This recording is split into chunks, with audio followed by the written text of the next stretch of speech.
10 seconds.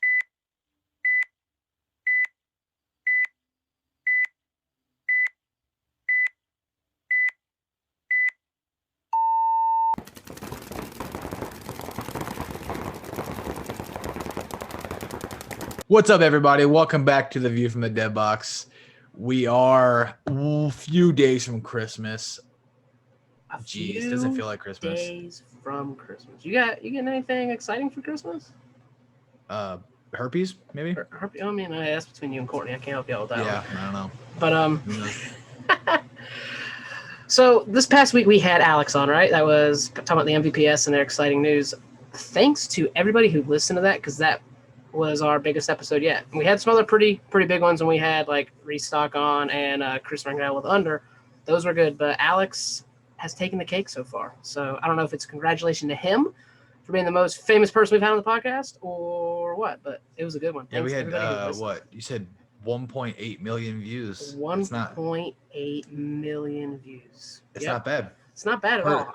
Per every hour. Yeah, per every hour, yeah. It was a wild one. I hope someone listens and cuts the podcast off right then. They go, these motherfuckers got 1.8 million views. Per hour? Per hour? No, but it was good. It was nice. It's the same thing to all the people who like the Facebook page. It really it was quite a bit this past week.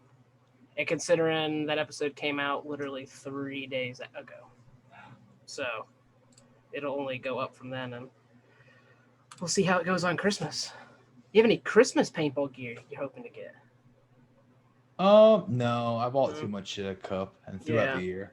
I bought a bunch of stuff this season. Usually I kind of ride out like a couple of seasons worth of old gear throughout the season. But so many companies were like going under and like doing crazy prices that I just bought way too much gear throughout the year. Yeah. And here I am now. with nothing under the fucking tree. Yeah. Yeah, it's kind of the same for me too. Yeah. The only thing I did hope, I forget, Mom, she asked me something, and I was like, I want that as such a shitty thing to need, because I more of a want. I definitely don't need anything like this. That new dye barrel condom that holds the Allen keys in the end. Oh, yeah, that's kind of cool. I was like, I have 28 million barrel condoms, so I definitely don't need it. And 28 million Allen wrenches, so I don't need either one. I was like, but not together, one that's combined. Yes. So I was like, that's like something that's relatively inexpensive that I would use, obviously, every time I play.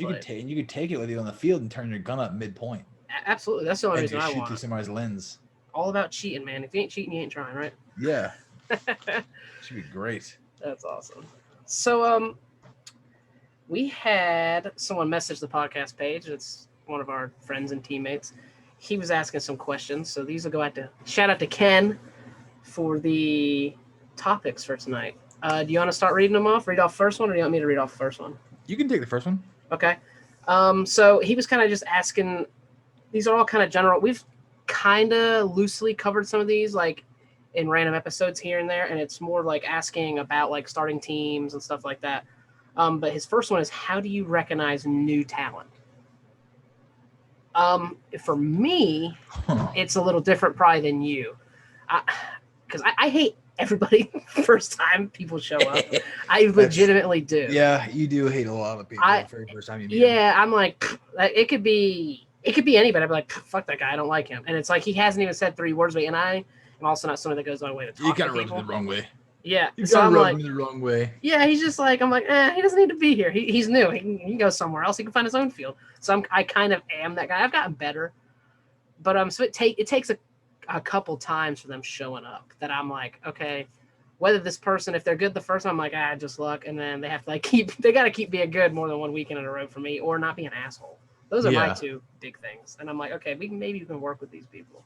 Yeah, but I don't know. I'm just an ass. Well, he said how to recognize new talent. Yeah, that's a tough one. I mean, recognizing I think is super easy. Well, recognizing it, but do you know if they're like good talent for what you need? You know what I mean? I think you can base seeing somebody's skill level, watching them play, and base it on maybe the teammates you surround yourself with. Okay. So you kind of know how the rest of the bums you play with are, and you watch player A play, and you're like, okay, I think he'd fit in, or he should be able to hold his own against our guys. Okay, yeah, that's fair. let's rotate him in a few points and just kind of see how he does. Maybe, because sometimes sometimes there are stragglers who are either naturally talented or very good from other teams that haven't played in a year or two, and now they move to the area and they're looking for a team or something like that. And sometimes you kind of just rotate him in a few points and just see how they did it, which is how I did Hunter on our team. Yeah, and Colin came out. Really. Yeah. Hunter came out and was playing with some like clowns, and he had I think a Twister Mini, maybe Twister. Maybe I don't remember, an axe or something like that. And then I don't know what, but definitely something like that. And he was playing with like random people, and I kind of tell that he's definitely played before, and we kind of just rotated him in a few points here and there, and then that's how I always do it.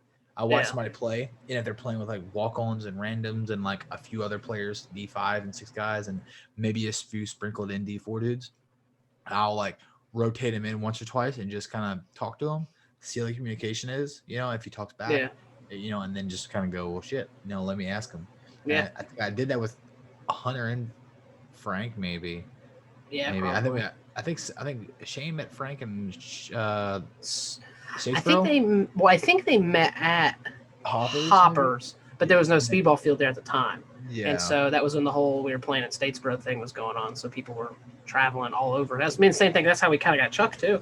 That's how this whole thing really restarted. Honestly, our whole we just bumped into players at like the local fields and just kind of started rotating them in. And I think that's always been the easiest way to find players. Is you just bump into them, and just like, hey, can you play? Oh, you're not like complete shit. Like, I can work with this. And you start, playing with them. And, Frank's still pretty shit, obviously, but Carson too, right? Yeah. Oh God, Carson, big old pile of shit for sure. It's good to rotate all those guys in. And honestly, even some of the D5 guys that you definitely probably won't be playing with, but rotate them in some points. And we covered this a few weeks ago, and I said that the off season definitely should be time to like mix everybody up and just see how people play and how they've advanced throughout the season. Except Carson, he's shit, so you don't need to rotate him in. I'll make sure I'm always against him.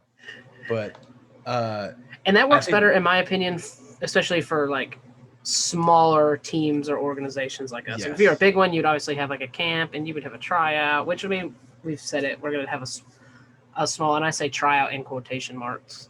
Yeah. Because it's like, we don't really, it's going to be a tryout, but it'll be more of just to see where people are at per se. Yeah. But I don't know. Agree. I don't know. I like it. That worked out well. So scouting the new talent, we can, I guess, roll into the next one where how to recruit new talent. And I think that comes kind of along the lines where I was saying, when after you see a guy play for a little bit, I'm not one for like stealing people away from teams. Yeah, I mean, neither. Haven't really done it, and I don't want to be that guy that's like, known for doing it. But most people I talk to are usually old washed up like bums who like have quit for years and like, oh shit, I'll give it another try, brother. Yeah. Let me get out there. That's the George Extreme motto. Yeah. Well, damn, brother, it's been about 18 years since the last time I played. We had auto cockers and Tippin 98s and angels. I'm like, well, shit, dude. You want to play the snake? Yeah. Are you fast? I was 18 fucking years ago. Snake 2 it is on the break. Let's get it. And you just watch him dive in and fall apart. Yeah. And honestly, and this is my 3 things. And I'll make sure I'm not tipping into another topic here. Yeah, good. How I recruit. And this is the 3 things, pretty shallow of me, but these are the 3 things that I always worry about with a player, right? Does he have time? Or she? Does he or she have time? Because I don't want people to come out here and they go, I can come out once every other week. And it's like, you're already kind of shoddy every other week. Yeah. But some people, that's all they can do. And that goes down on the priority list, right? Yep. Dude, like, not saying a paintball needs to be a priority, but if you want to step into that, like high D4, D3, D2 and up, it needs to be probably a priority, honestly, So it's like, my 3 things to me is, does this person have time? And do they prioritize the sport, right? Yep. Second, are they poor? Like, do they have money? Yes. Because a lot of people have all the time in the world, but they don't have the money to come out every single weekend and buy 2 cases of paint Or hey, we're gonna go to Augusta this weekend. We're gonna travel out there and buy 2 cases of paint. Like it's not that much more, but you're gonna be 5 hours probably, or sorry, like 4 hours of driving total plus paint, food, and so on and so forth. And you're gonna be coming back late, leaving early. Like, is that something okay with you? Probably not. Move on. But those things, and then like, do they take the sport serious? Yep. You know what I mean? Like because everybody can have time, and sometimes the guys can have money, but if they're like just doing it to like pass time and just doing it to like, I'm pretty good at this, I'll do it for the meantime. But I'm also, when fishing comes around, it's gonna be hard to get a hold of me, dude. I'm a big time fisherman. How many players have we known that over the years? Whether hunting season or like you said fishing. Hunting and fishing are the big two that would always pull players. Especially here in Georgia, the hillbillies. Yeah. And I get it. I do a lot of other stuff on the side, but I try to always prioritize paintball, but with racing cars and four wheelers and so on and so forth. Now shooting with me, shooting so much. Yep. It definitely takes it. I have to like weasel in a few here and there on the weekends. So it is good we have a little bit of time separated from the sport. But those are the 3 things: time, money, dedication. Like, do you have those 3 things? Yeah, I think talent, that goes without saying, but and as long as you're not an asshole, do people like being around you? Because I mean, you are kind of an asshole, but we all spent a lot of time together. Like, so if someone was a straight up prick, we'd probably like, man, this guy's got to go. Like, it would get old. You know what I mean? I can handle it for a little bit. Yeah, for sure. But I don't know. That would be the only thing I would add to that same list. So they're not really. I guess I don't know if that would be a recruiting thing. I guess just don't be a dickhead. No, I mean, you can be a dickhead. Just gotta be really good. I mean, you have to be really, really good. Yeah, you gotta be. You have to be like really good. But there is definitely a time to be a dickhead, not to be a dickhead. But yeah, I mean, you were a little bit of a dickhead, not this past week. We didn't talk about it with Alex on the podcast. Joey had asked me to. Yeah. But yeah, you were a little bit of a dick. I mean, it was a miscommunication. It was a miscommunication. But you shouldn't have done what you did. I may or may not have shot Joey a whole bunch when he was on the sidelines. Yes. But in my defense, which isn't really a strong defense at all. No, it's not. It's not. I thought he was talking shit from the sidelines, and which he was, but he wasn't talking to me. He happened to be looking directly at me and yelling to me, but it was actually to a ref who was checking me. And there was some word said, and he repeated himself multiple times, like, get the fuck out. And I'm like, I leaned over, I'm like, what?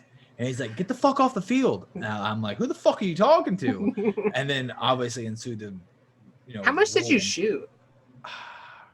About 30 balls, 40 balls? Probably 20, 30, 20? yeah. Okay. Because I just saw it out of the corner of my eye.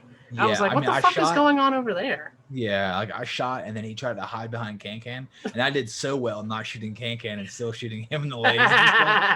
And then you shoot me in the back, and I'm like, I did. Walk off, I was like, I just need to end this. I was like, I'll figure out whatever is going on over there. I missed. I was trying to hit your pack. I hit like probably an inch above your pack, and I was just like, Wes, get out of the way. Like, I don't know what the fuck's happening over there. We'll figure this out in a minute. Yeah. So I apologize to him. You did. He's like, I should have said anything. I'm like, it's really not on you. I'm like, but you were yelling, get the fuck out. Like, I've never heard somebody talk to a ref and tell a ref, get the fuck off the field, get the fuck out. Like, in those exact words. So, and the ref is checking me. So when he's looking at me, yelling at me, I'm like, this little motherfucker's talking to me. Yeah. I'm like, who the fuck are you talking to? Oh, I thought he was talking to you too. I was just like, because it was a 3-on-2 or a 3-on-1. I think it was a 3-on-2, and then Payne shot somebody while that was going on, and then you got out and it was a 2-on-1. I think is what happened. Something like that. So I was just like, I was super confused of what was happening because I saw the splatter. And I couldn't tell if it was the bunker because I actually told you, I was like, it's not on this side, Wes. Because I could see you checking yourself. Yeah. I was like, Wes, it's not on this side. I've seen spray, so I got in and I was checking. And you said, I think you're good. Like, I hadn't seen anything. I'm like, all right. Well, I still did a shoot, and I was still like kind of looking for it. I wasn't shooting. The ref came in, and he's like looking at my hopper, and I'm like, I'm giving myself up. I'm not shooting yet. And then he's yelling. That's when Joey's like yelling, "Get the fuck out! Get the fuck out! Get the fuck off the field!" And I'm like, I'm like, bro, I'm like, you talking to me? The funny part was the night before we were telling all your old stories about you doing that shit to people. Yes. Oh boy, that's funny. That was a little segue. So the next question Ken sent us is how to train new people. Whew, God, I'll let you take this because that's a rough one. I've trained a fucking nation of people.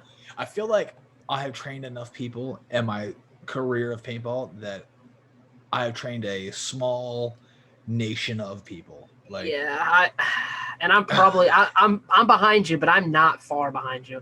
God. If they're the number of paintball players that I have taken to tournaments who I was like, okay, they know kind of what they're doing, but they need more time, but they're not here. It would just be, I just didn't have enough time for them at the time. But I'll just hit it right in the head. Like that's tough. Man, it is because I think it depends on the player.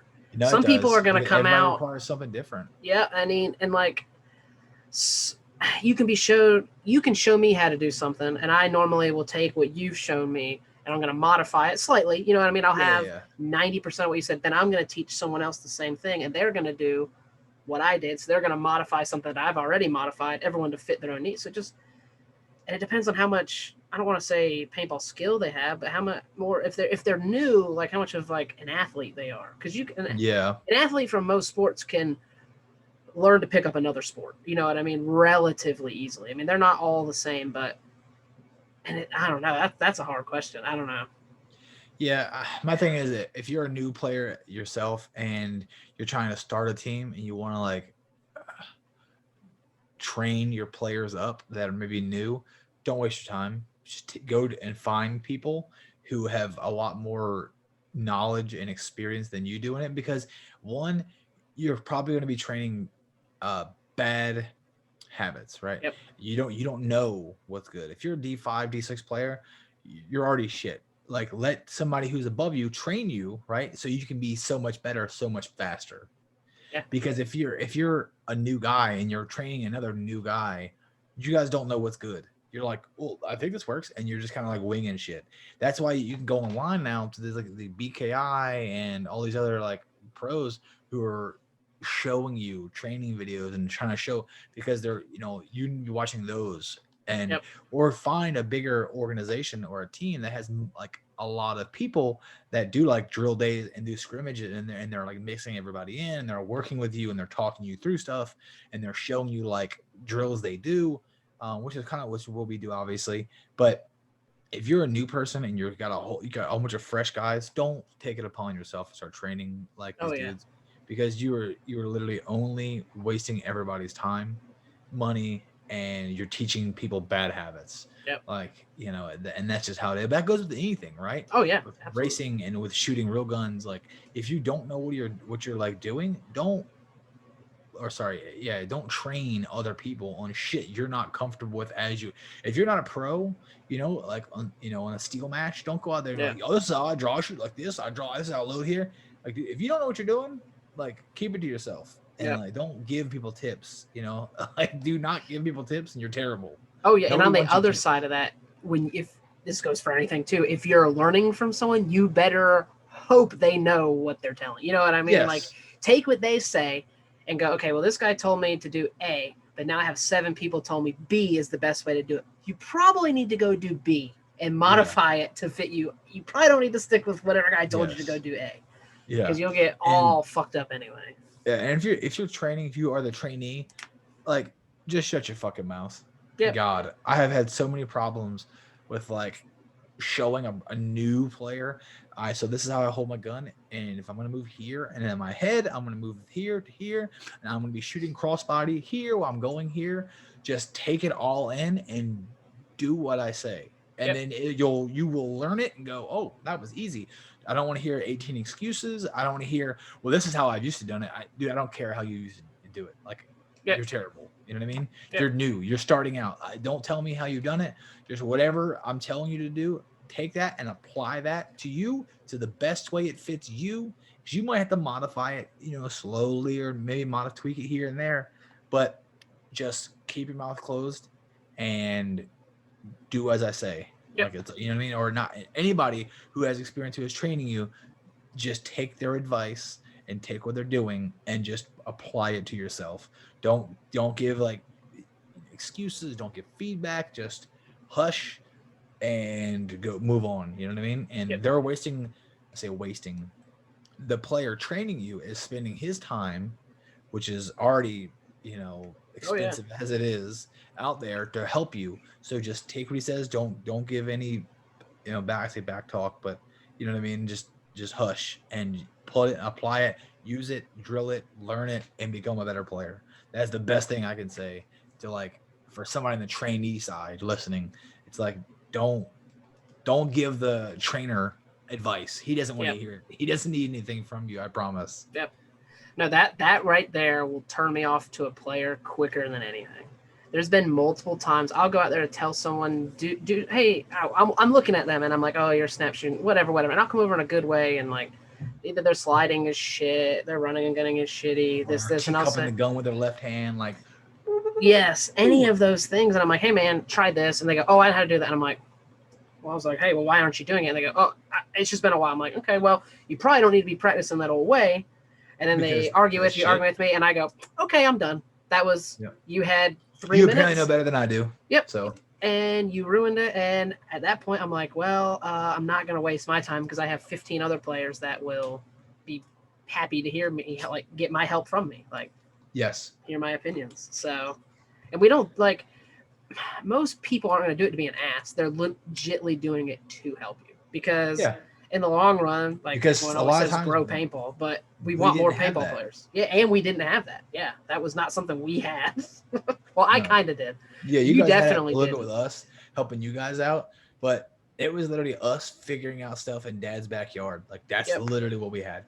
Like, we had pieces of pallets and plywood down, and we were learning how to play on that. Nobody gave us, the internet wasn't really big, so we didn't have videos to watch. We had no advice. We literally just wung it, and then decided, like, let's go see how much better we are than people, and just started playing. I'm like, oh, okay. You learn, like, as you're watching, like, that's how that's done. Huh. And if people knew how many good paintball players came out of that fucking swamp, they would be surprised. Nobody would guess it. No one. There's no way.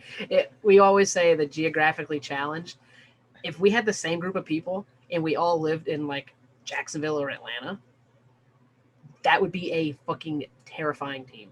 Because if we had all been playing at the caliber we are now, if we would have had that 15 years ago,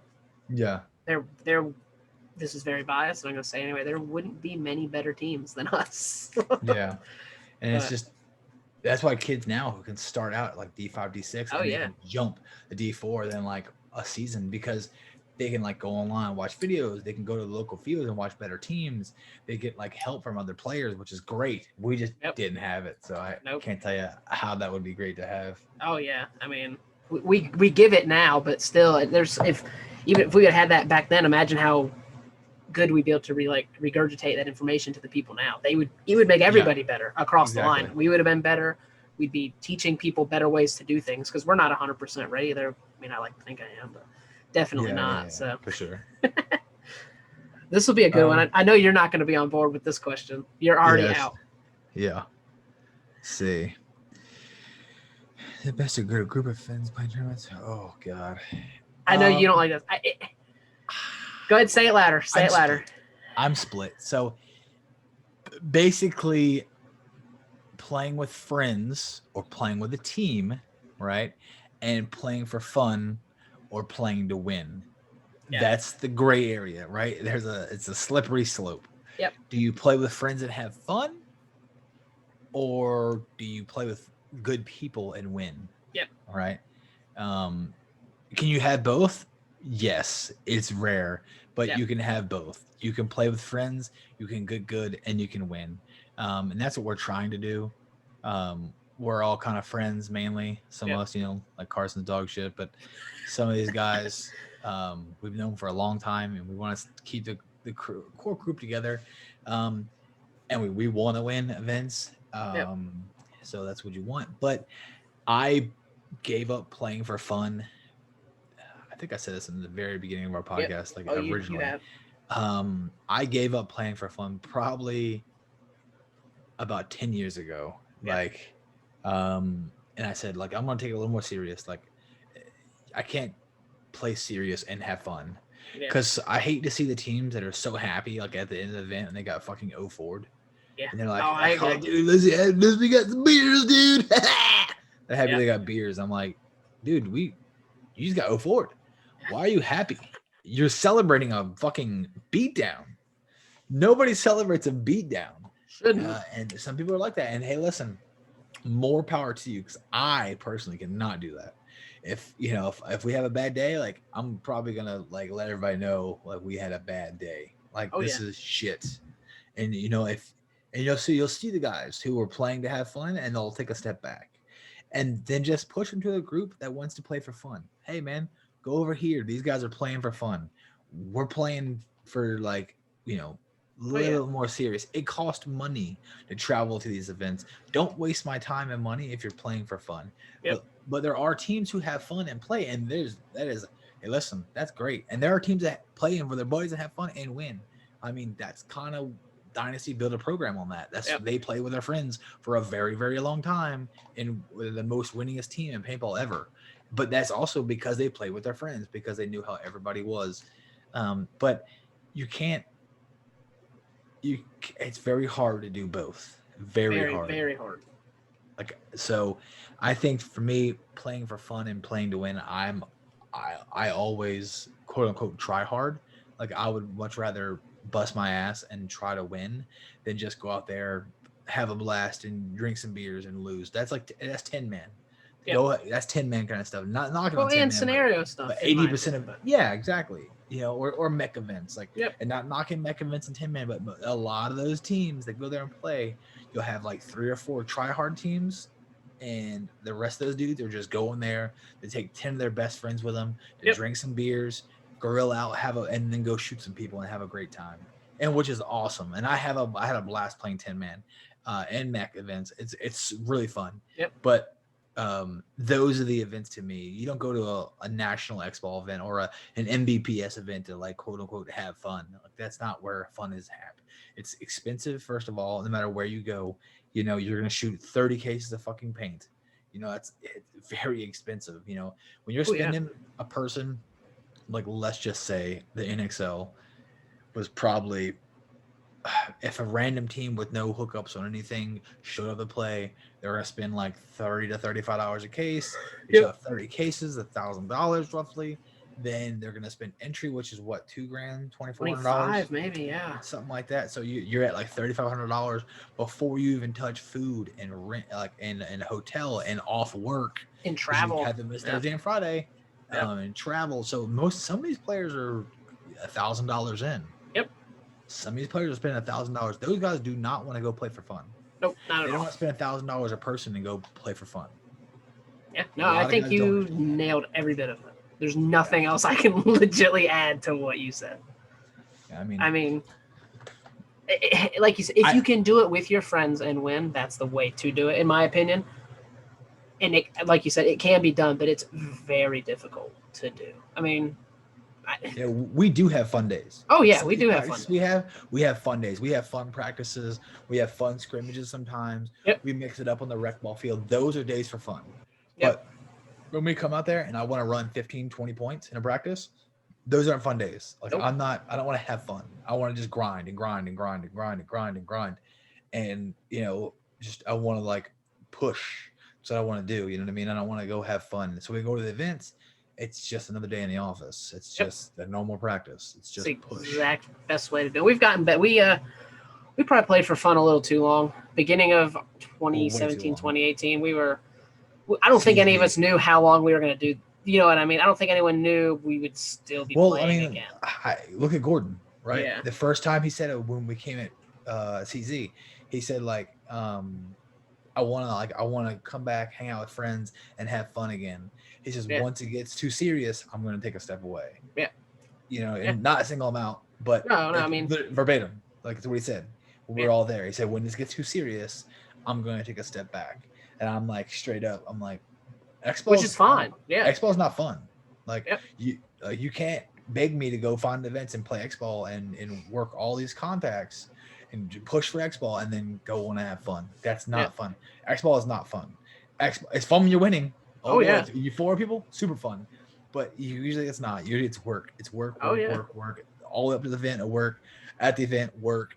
Like, you know what I mean? when we leave the event, even if you win first place, not fun. Like, you just fucking was like, you went to work all weekend. Every tournament I've like come in top 3 in have been, whether it's 5-man or X-Ball or even GFOAs back in the day, they were like grinding tournaments. Like whether I took 3rd place or I took 1st place, I was like, oh, I just played a assload of paintball. And that after it's all said and done, I can look back and say, okay, that was fucking fun. But in the moment, I'm like, motherfucker, I gotta beat these guys again, or motherfucker, they gotta beat me again, or like whatever it is. That CPSL, I'm like, at the end of the event, it was 35 or 36 points, and I'm like, we just played 35 points in one day. I'm like, this is unreal. Yep. I'm like, nobody else does that, you know? No, it's ridiculous. Even that MVPS, me, you, and your brother did. Me and you were the only 2 that did not say. And granted, that was 5-man, but everybody else was getting tired. And I'm thinking, we played 27 games. It was a lot because it was once it was like to race to 2, it was every game we played was overtime. Was 3 points. So it was like did it 3 or 4 times. I'm like, that's 12 games right there. Like, and then it was 9 or 10 to get out, or like to get out of prelims. However they do it, I forget. But I was like, we played a ass of paintball. Like, and you played a double day. The next day you played that X-Ball event, but I was like, motherfucker. Yeah. It's fun. Like you said, looking back on it's fun. Like you said, in the moment, it's kind of fun, but it's like you said, you're there to work. So, I don't want guys coming off the field having fun. I want the guys coming off the field locked in, 1,000%. Like, I want to look in their eyes and know like they're locked in. Absolutely. And they're there to like put people down. Like that's what they're doing. They're not there just to like have a blast. Because that's not what I want you. If you're having a blast and you're like getting shit on, like you're probably getting benched. Oh yeah, that would annoy me. And I'm the quietest, probably most competitive person we have. I don't say much, but if anyone knew how much it really bothers me when we lose, they'd be like, wow, Michael shows no fucking emotion when we lose. It's just not who I am. But it eats me to my fucking core because I am probably as competitive as you are. I just am not loud about my competitiveness. I'm like, motherfucker, this is driving me nuts. 180 of that. Like everybody knows. Oh yeah. When something's not going our way, I'm like, this is about to change. Oh yeah. This is about to change real fucking quick. Yep. I'm tired of it. So this is what we're gonna do to fix this. Like, that's funny. Yeah, that's what we got on starting teams. That was Ken. Players, maybe? That was good. I mean, I think it was pretty good, a little different. That's like only the second or third time I've taken suggestions. Ken was. I mean, we're always down for suggestions. Oh yeah. I mean, shit, we talk enough. I'm down for different questions and topics for anybody to reach out because I mean sometimes you guys have very good questions. Like those questions are good. And they make us think. Yeah, exactly, and it's great, honestly. And a lot of these, honestly, you're getting our like raw input on it because Mike sent these questions to me earlier in the day, but I looked at them and then never gave them a thought because I want to like talk about them live on the podcast and then go over them then. And then so a lot of guys when Mike keeps a topic or I have a topic, I won't tell him the topic is. He don't tell me what his is. So when we say the topic, we're talking about like right off the top of our head and just. I think that's the best way of doing it, honestly. Oh, absolutely. I do too, especially with something like this. Like I said, Ken sent them to me this morning. I read through them real fast, and I was like, "Oh, I like all those." And I literally was like, "Okay, Wes, hey, these are what I have topics for tonight. Here's these." And I was like, "Okay, just not so he would have a heads up, more just so he knew. Oh, we have topics lined up because sometimes it'll be 5 minutes more, and we're both like, "Hey, you got a topic? Hey, you got a topic? Okay, hold on, let me dig through the list real quick. I'll pull something out." But that's awesome. So this will go out on Christmas. Hopefully people listen to it. I don't know. It's a very weird time coming out on Christmas, but people traveling might get some views coming off. They're driving home.